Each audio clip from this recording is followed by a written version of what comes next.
Hello, नमस्कार. कसे आहात? तर आज मला आहे सुट्टी, तर कालच विचार करून ठेवला मी आणि काल तशी तयारी पण केली की आज व्हेज अप्पे करूया. तर मी कसं त्याच्यासाठी प्रिपरेशन केलं आणि मी कसे बनवले ते मी तुम्हाला दाखवते. तर व्हेज अप्पे बनवायला थोडासा वेळ लागतो आपल्याला, तर सुट्टीच्या दिवशी वगैरे आपण व्यवस्थित बनवू शकतो ते. तर चला, आपण इथे घेतलेलं आहे गाजर बारीक चिरून, मटार, मिरची, कांदा, टोमॅटो, कोथिंबीर आणि मीठ. इथे आपण आता कढई तापवून त्यामध्ये तेल टाकले आणि आता ज्या भाज्या आपण बघितल्या त्या भाज्या थोड्याशा परतून घ्यायच्या आहेत आपल्याला. ज्या दिवशी आपल्याला सुट्टी असेल किंवा थोडा वेळ असेल त्या दिवशी हा नाश्त्याला करण्यासाठी चांगला पर्याय आहे व्हेज अप्पे, आणि हेल्दीही आहे तसं.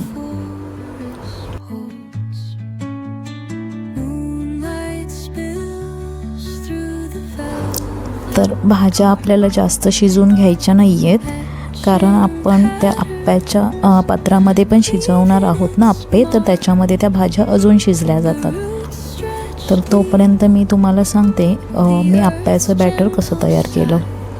काल रात्री मी तांदूळ भिजत घातले होते स्वच्छ धुवून 2 वाटी. त्याच्यामध्ये मी घेतलं 2 चमचे चण्याची डाळ, त्याच्यानंतर उडदाची डाळ घेतली अर्धी वाटी. हे सगळं मी भिजत घालून 4-5 तासांनी ते वाटून ठेवलेलं, असं बारीक सरसरीत असं मी वाटून ठेवलेलं होतं. मग ते वाटण जवळजवळ 8-10 तासासाठी ठेवून दिलं, कारण आत्ता थंडीचे दिवस आहेत तर बॅटर ते रेडी व्हायला वेळ जातो थोडा.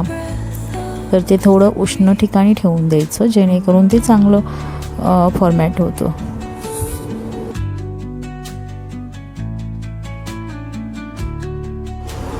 आत्ता बॅटरमध्ये मी ॲड करते कोथिंबीर आपली बारीक चिरलेली. चांगलं ढवळून घेते, थोडंसं मीठ पण टाकून घेते बॅटरमध्ये.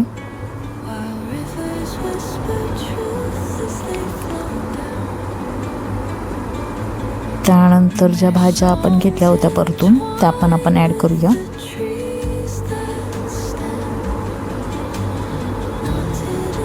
व्यवस्थित ॲड करून घेऊया.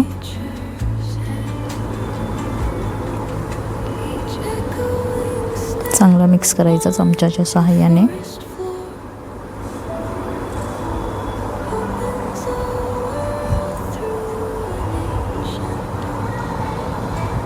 आणि आता अप्प्याचं पात्र मी गरम करत ठेवलेलं आहे, तर त्यामध्ये थोडं ऑइल टाकायचं आणि चमच्याच्या सहाय्याने थोडं जे बॅटर त्या अप्प्यापात्रामध्ये टाकून द्यायचं. आणि ते बॅटर थोडं बेतातच टाकायचं, जेणेकरून ते फुगले जातात आणि ते थोडेसे वरती येतात इडलीसारखे. आणि हे सगळं भरून घेतलं की मग एक झाकण द्यायचं. 5-7 मिनटासाठी मीडियम फ्लेमला ठेवून द्यायचं.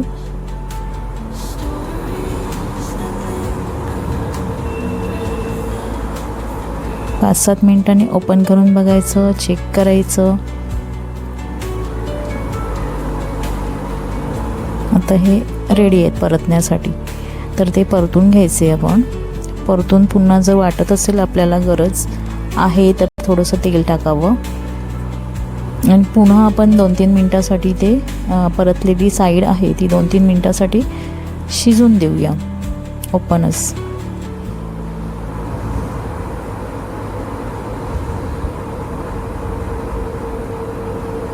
हे पाहू शकता तुम्ही कसं परतलं जातं आहे. आणि इथे आता आपले हे मऊ